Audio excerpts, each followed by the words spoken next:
It's a terrific book, and what I like about it mainly is the fact that you really don't take any shit from anyone, which is very scary for me, having to interview for the next hour.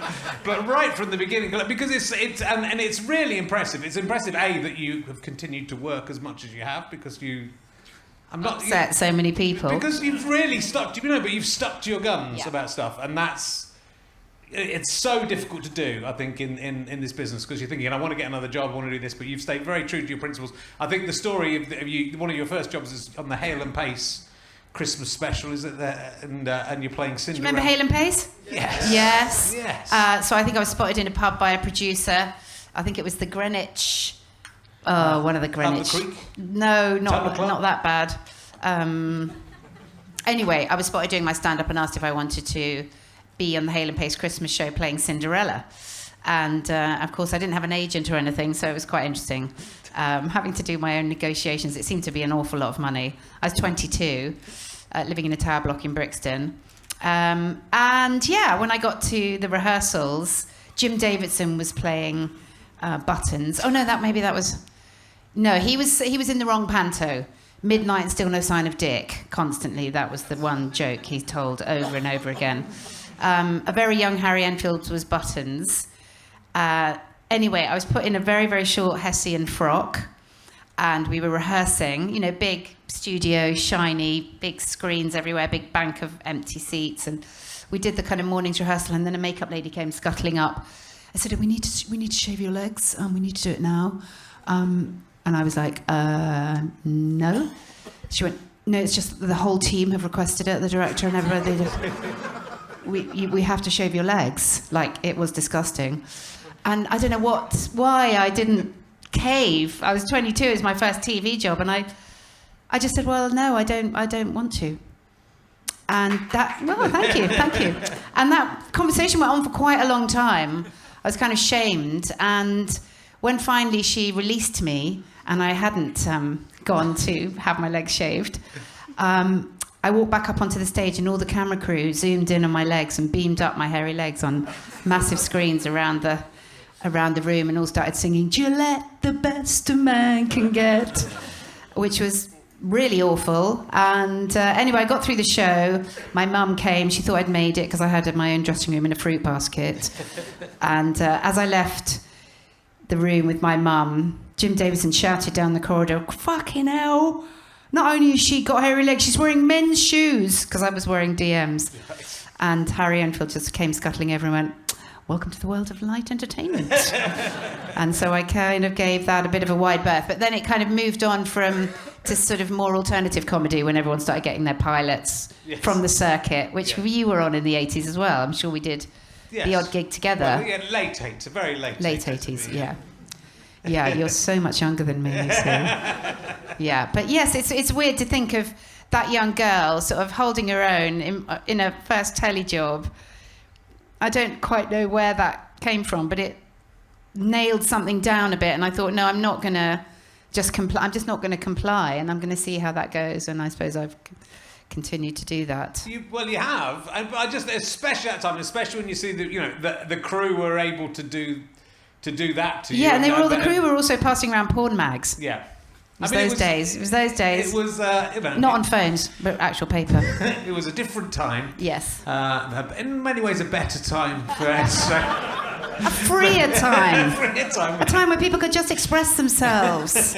So for you, I'm so impressed. I'm really impressed with that. But it's carried on throughout your career. And, I think it's sort of interesting that it was this battle between you and Jim Davidson, because that's really, it's almost like if that was a film, you wouldn't quite believe it, because you were part of the next generation that would go on to sort of destroy Jim Davidson as a force, and big driving part of the day-to-day and on the hour and all that sort of stuff, and then Alan Partridge, which obviously would revolutionise sort of comedy. So it's a terrific story, but you've carried on with that, and because you were very principled, you were a part of that feminist movement in the 80s that I remember very well from university, of graffitiing, women graffitiing posters they found offensive, and shimmying up like massive ladders in Vauxhall to to write, to graffiti posters. And I think my politics were very much influenced by being at Manchester in the early 80s, which was very sort of hotbed of radicalisation. We were, there were minibuses off to Greenham. We went on Reclaim the Night marches. I suddenly was like 0 to 60, given all this material to read, but also really understanding what it meant in terms of the culture. And if we think of where we are now in the culture, it's still pretty bad. And that's the 80s. So there's still a hell of a lot of work to do. People go, has it got better? And you go, well, not at the moment. It's not very good, is it? But things have improved, like more women on the circuit. Yeah. But that 80s kind of radicalising influence stayed with me in jobs like nudity, not being involved in stuff that has rape stories, just kind of, this just stopped me doing stuff just for my career, just to further my career. Yeah, but and yet somehow your career, that's what's impressive, is I think a lot of people would have made those stands and we'd gone, and we never heard of that Cinderella ever again, because she wouldn't shave her legs. But I think it shows that, if you have the talent and you're prepared to make a stand, that you will still you get the respect that deserves, but will still work as well. Because later on in your career, you're sort of talking about how you started refusing to read for comedy parts. You had a pretty horrible experience with an audition, and decided to. Yeah, this audition. I'm just going to quickly share a very small part of it. I had got to know this director. I'd done a sitcom with him. And he'd been to my house for dinner. So we're talking maybe 5 years later, I get called up to do, I think it was a bit part in Friday Night Dinner, a guest, but a really nasty part of a kind of horrible, desperate cougar reeling the young boy into her web. I just thought, I don't really like this, but I'm sure because we know each other, we'll make it an interesting part. So I get into the American church and I do that kind of like put my arms out as if to say, hi. And he goes, sit down. So I thought, wow, this is okay. So I sat on a very low chair, like you do, and I was being filmed. And I said, so are you still living in Chiswick? And he went, no, I live in a big house in Lyme Regis. He actually said that. And I thought, okay, I'm in trouble now because A, he's not my friend, and now I'm going to have to read in front of him. Yeah. And it was so humiliating to read the script, which was terrible. First I said, is there any way we can sort of make this more...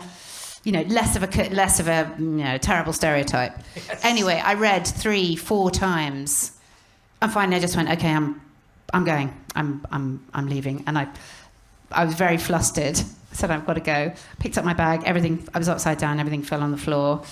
Stumbled out of the room, set off all the fire alarms in the church by going out the wrong door. Walked onto Tottenham Court Road with both my middle fingers in the air. And vowed I would never read for comedy again, and I never did. Yeah. Thank God. But again, and it's sort of weird by that stage as well, because that's like 20 years into your career, something like that. Yeah, you sort of go, there's a lot you could look at. You could just offer me that, but there's a weird power thing where, and very good people still have to read. Extremely good people have to do voice, have to do self-tapes, and it's just kind of, it's like a power game. He made me read again. And just kind of went, and then again, and it's humiliating. And then you start getting worse and worse and think, right, well, fuck this, I'm gonna.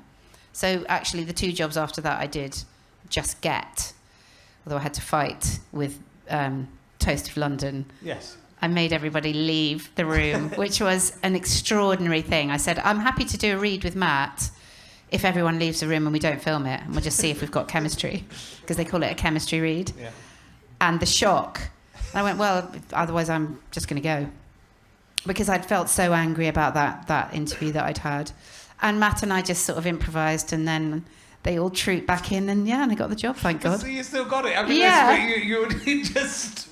It's so impressive to do that, and then for it to pay off as well. So I think it makes an impression, and it probably for that part as well in Toast of London, which is you are fantastic in. I love Toast of London, and you're superb in it. But probably for that part, that sort of that kind of maybe that's true.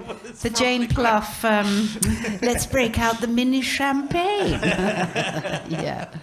Yeah, I love that part. Yeah, I mean that must be that again. You've got. I mean, when you look again, it has happened so often when I have guests on. I know they've done loads of great stuff, but you do a deep dive on everything, and you've really been in so many massive shows.